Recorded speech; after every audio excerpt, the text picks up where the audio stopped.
ಗೆಳೆಯರೇ, ನಮಸ್ಕಾರ. ಇಂದಿನ ಅವಲೋಕನ ಕಾರ್ಯಕ್ರಮಕ್ಕೆ ನಿಮಗೆ ಸ್ವಾಗತ ಮತ್ತು ಸುಸ್ವಾಗತ. ಇಂದಿನ ಶೀರ್ಷಿಕೆ ಮಂಗ್ಯಾನಾಟ. ಮಂಗ್ಯಾನಾಟ ಅಂತಂದರೆ ಉತ್ತರ ಕರ್ನಾಟಕ ಭಾಗದಲ್ಲಿ ಕೋತಿಗಳನ್ನು ಮಂಗ್ಯ ಎಂದು ಕರೆಯುತ್ತಾರೆ. ಅದೇ ಈ ಮೈಸೂರು, ಬೆಂಗಳೂರು ಈ ಒಂದು ಭಾಗಗಳನ್ನು ನಾವು ತೆಗೆದುಕೊಂಡಂಥ ಸಂದರ್ಭದಲ್ಲಿ ಇವುಗಳನ್ನು ಕೋತಿ ಅಂತಲೂ ಕರೆಯುತ್ತಾರೆ. ಮತ್ತು ಈ ಉಡುಪಿ, ದಕ್ಷಿಣ ಕನ್ನಡ, ಉತ್ತರ ಕನ್ನಡ ಭಾಗದಲ್ಲಿ ಇವುಗಳನ್ನು ಮಂಗ ಎಂದು ಕರೆಯುತ್ತಾರೆ. ಈ ಮಂಗ ಅಥವಾ ಕೋತಿ ಇವುಗಳ ಒಂದು ಆಟವೇ ಮಂಗ್ಯಾನಾಟ ಎಂದು ನಮ್ಮ ಉತ್ತರ ಕರ್ನಾಟಕ ಭಾಗದಲ್ಲಿ ಕರೆಯುತ್ತಾರೆ.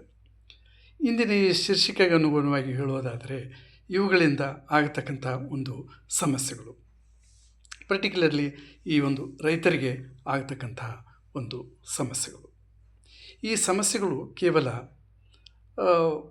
ತಾನಾಗಿಯೇ ಪ್ರಕೃತಿದತ್ತವಾಗಿ ಬಂದಂಥ ಈ ಒಂದು ಸಮಸ್ಯೆಗಳಲ್ಲ. ಈ ಒಂದು ಸಮಸ್ಯೆಗಳು ಮನುಷ್ಯನು ತಾನಾಗಿಯೇ ನಿರ್ಮಾಣ ಮಾಡಿಕೊಂಡಂಥ ಈ ಒಂದು ಸಮಸ್ಯೆಗಳು. ಈ ಸಮಸ್ಯೆಗಳು ಕಾಡುಗಳನ್ನು ನಾಶ ಮಾಡಿದಂಥ ಒಂದು ಸಂದರ್ಭದಲ್ಲಿ ಅಲ್ಲಿ ಇರತಕ್ಕಂಥ ಈ ಜೀವಿಗಳು, ಮಂಗಗಳು ಅಥವಾ ಈ ಕೋತಿಗಳು ಇವು ಕಾಡನ್ನು ಬಿಟ್ಟು ನಾಡನ್ನು ಆಶ್ರಯಿಸಲು ಪ್ರಯತ್ನಿಸುತ್ತವೆ.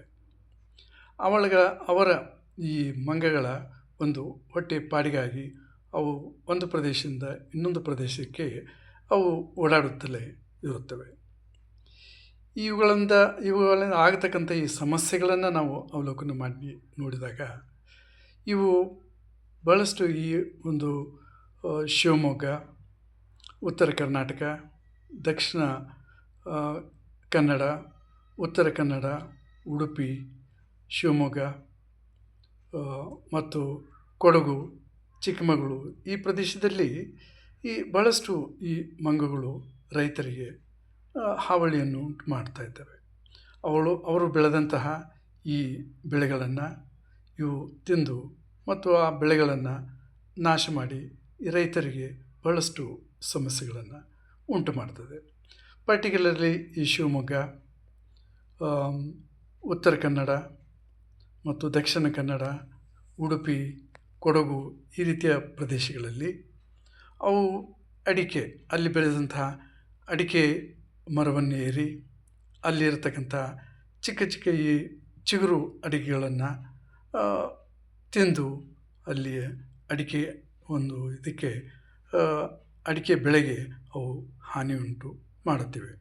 ಅದೇ ರೀತಿಯಲ್ಲಿ ಈ ತೆಂಗು ಇದು ಕೋತಿಯ ಆಹಾರವೇ ಅಲ್ಲ, ಮಂಗಗಳ ಆಹಾರವೇ ಅಲ್ಲ. ಆದರೂ ಕೂಡ ಅವುಗಳನ್ನು ಸಿಪ್ಪೆಗಳನ್ನು ಸುಲಿದು ಅಲ್ಲಿರ್ತಕ್ಕಂಥ ಎಳನೀರನ್ನು ಕುಡಿದು ಅಲ್ಲಿಯ ತೆಂಗನ್ನು ತೆಗೆದು ಎಸೆದು ಮತ್ತು ಅಲ್ಲಿ ತೆಂಗಿನ ಈ ಒಂದು ಇಳುವರಿಗೆ ಇವು ಹಾನಿಯನ್ನುಂಟು ಮಾಡ್ತವೆ. ಅದೇ ರೀತಿಯಲ್ಲಿ ಉಪಕಸಬುಗಳನ್ನು ಮಾಡಿಕೊಂಡಂಥ ಈ ರೈತರು ಈ ಜೇನುನೊಣ ಸಾಕಾಣಿಕೆ ಅಂತಹ ಒಂದು ಉಪಕಸಬುಗಳನ್ನು ರೈತರು ಹಮ್ಮಿಕೊಂಡಿರ್ತಾರೆ. ಆದರೆ ಅಲ್ಲಿರತಕ್ಕಂತಹ ಆ ಜೇನಿನ ಪೆಟ್ಟಿಗೆಗಳನ್ನು ಕೆಡವಿ ಅಲ್ಲಿರತಕ್ಕಂತಹ ಈ ಜೇನುನೊಣಗಳನ್ನು ಓಡಿಸಿ ಜೇನು ಮತ್ತು ಅದರ ಮರಿಗಳು ಮತ್ತು ಅದರ ಎಗ್ಸ್ ಅನ್ನು ತಿಂದು ಇವು ಅಲ್ಲಿ ಜೇನು ಬೆಳೀತಕ್ಕಂತಹ ರೈತರಿಗೆ ಹಾನಿಯನ್ನು ಉಂಟು ಮಾಡ್ತಾ ಇರ್ತವೆ.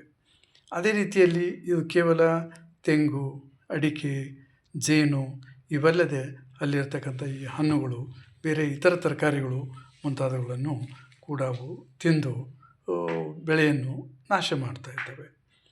ಆದರೆ ಇವುಗಳ ಒಂದು ನಿಯಂತ್ರಣ ಹೇಗೆ? ಅವುಗಳನ್ನು ವನ್ಯಜೀವಿ ಸಂರಕ್ಷಣಾ ಕಾಯ್ದೆಯಂತೆ ಅವುಗಳನ್ನು ನಾವು ಕೊಲ್ಲುವ ಹಾಗಿಲ್ಲ, ಅವಕ್ಕೆ ಘಾಸಿ ಮಾಡುವ ಹಾಗಿಲ್ಲ, ಹೊಡೆಯುವ ಹಾಗಿಲ್ಲ. ಆದರೆ ಇದೊಂದು ಸಮಸ್ಯೆಗೆ ಪರಿಹಾರ ಹೇಗೆ?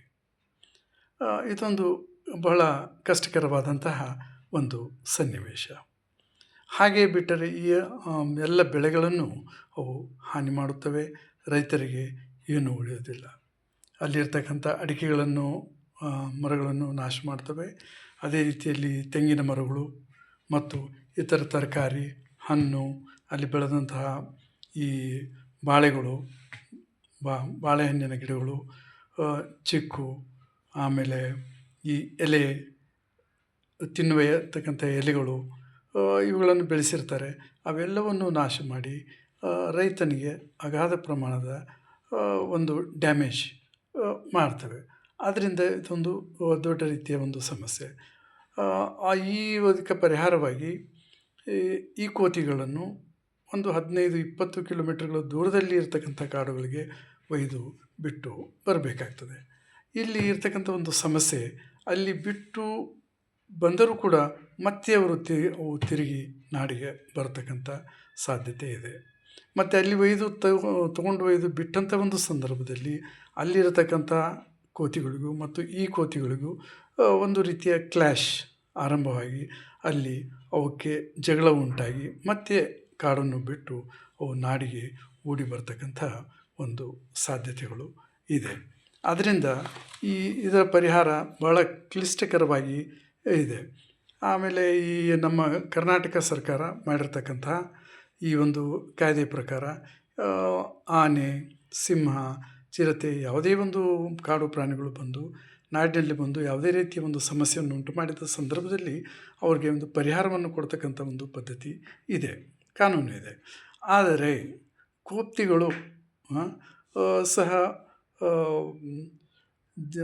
ಕೋತಿಗಳು ಸಹ ಕಾಡು ಜೀವಿಗಳಿದ್ದರೂ ಕೂಡ ಅವು ಬಂದು ಹಾನಿಯನ್ನು ಮಾಡಿದಂಥ ಒಂದು ಸಂದರ್ಭದಲ್ಲಿ ಈ ಕಾಂಪನ್ಸೇಷನ್ ಪ್ರೊವಿಷನ್ ಇಲ್ಲ. Karnataka government has not made any kind of a provision to give the compensation when it is attacked by the monkeys. So ಹಾಗಿರುವಾಗ ಈ ರೈತನಿಗೆ ಆಗತಕ್ಕಂಥ ಅಗಾಧವಾದಂತಹ ಒಂದು ಲಾಸಸ್ ಏನಿದೆ ಅದನ್ನು ಕಟ್ಟಿಕೊಡಿ ಪರಿಹಾರವಾಗಿ ಕಾಂಪನ್ಸೇಷನ್ ಕೊಡಲು ಕರ್ನಾಟಕ ಸರ್ಕಾರ ಒಂದು ಮುಖ್ಯವಾದ ಕಾನೂನನ್ನು ತಂದು ರೈತರಿಗೆ ಪರಿಹಾರವನ್ನು ಕೊಡ್ತಕ್ಕಂಥ ವ್ಯವಸ್ಥೆಯನ್ನು ಸರ್ಕಾರ ಜರೂರಾಗಿ ಮಾಡುವ ಅವಶ್ಯಕತೆ ಇದೆ. ಈ ಕೋತಿಗಳು ಅತ್ಯಂತ ಚಿಕ್ಕ ಪ್ರಾಣಿಗಳು, ಆದರೂ ಕೂಡ ಅಗಾಧವಾದಂತಹ ಒಂದು ಲಾಸಸ್ಸನ್ನು ರೈತನಿಗೆ ಮಾಡುತ್ತಿವೆ. ಅದರಿಂದ ಸರ್ಕಾರಗಳು ಕೂಡಲೇ ಇದರ ಬಗ್ಗೆ ಕ್ರಮ ಕೈಗೊಂಡು ರೈತರಿಗೆ, ಬಡ ರೈತರಿಗೆ, ಯಾವುದೇ ರೈತರು ಇರಲಿ, ಯಾವುದೇ ರೀತಿಯ ರೈತರಲ್ಲಿ ಅವರಿಗೆ ಆದಂತಹ ಈ ಒಂದು ಲಾಸಸ್ಸನ್ನು, ಪರಿಹಾರವನ್ನು ತುಂಬಿಕೊಡುವ ಒಂದು ಪ್ರಯತ್ನ ಮಾಡಬೇಕು. ಗೆಳೆಯರೇ, ಇದಾಗಿತ್ತು ಇವತ್ತಿನ ಅವಲೋಕನ ಕಾರ್ಯಕ್ರಮ. ಇದೇ ರೀತಿಯ ಶೀರ್ಷಿಕೆಯೊಂದಿಗೆ ಮತ್ತೆ ನಿಮ್ಮನ್ನು ಭೇಟಿ ಮಾಡುತ್ತೇನೆ. ಅಲ್ಲಿಯವರೆಗೆ ನಮಸ್ಕಾರ.